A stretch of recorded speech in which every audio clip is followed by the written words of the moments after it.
Halo semuanya, perkenalkan nama saya Kadesia Sardewi dari PI 4306. Kali ini saya akan membahas tentang permasalahan pengaruh pertumbuhan perekonomian di Indonesia terhadap daya beli masyarakat.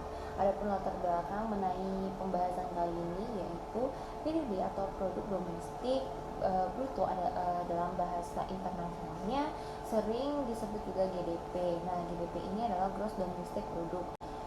Menurut para ahli, PDB dapat diartikan bahwa jumlah produksi barang atau jasa yang telah dihasilkan oleh suatu unit produksi di suatu daerah pada saat tertentu. Maka PDB dijadikan alat ukur dari pertumbuhan perekonomian dari suatu negara. Maka PDB ini juga dikatakan sebagai salah satu indikator ekonomi suatu negara untuk mengukur jumlah total nilai produksi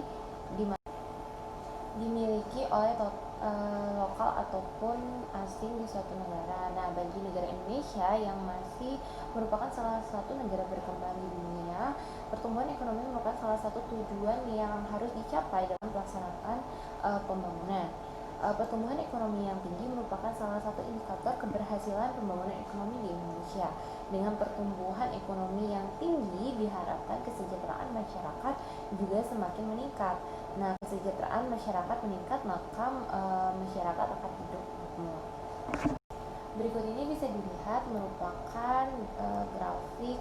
Saya mengambilnya dari 5 tahun, yaitu dari 2011 sampai ke 2015. Nah, hasil analisisnya yaitu dalam 5 tahun terakhir pertumbuhan ekonomi Indonesia cenderung mengalami penurunan, karena di tahun 2011 pertumbuhan ekonomi sebesar 6,17%, sedangkan di tahun 2012 pertumbuhan ekonomi di Indonesia turun menjadi 6,03%. Di tahun 2013 pertumbuhan ekonomi di Indonesia mengalami penurunan lagi pada angka 5,56% dan 5,02% pada tahun 2014. Dan di tahun 2015 pertumbuhan ekonomi Indonesia mengalami penurunan lagi hingga berada pada angka 4,75%. Nah, untuk menangani masalah di atas, pertumbuhan ekonomi setiap tahunnya tentunya pemerintah harus memiliki cara tersendiri untuk mengatasinya. Salah satunya dengan mendorong UMKM untuk berinovasi guna meningkatkan daya beli masyarakat. Meningkatnya daya beli masyarakat juga menyebabkan peningkatan daya peminat dari suatu barang tersebut.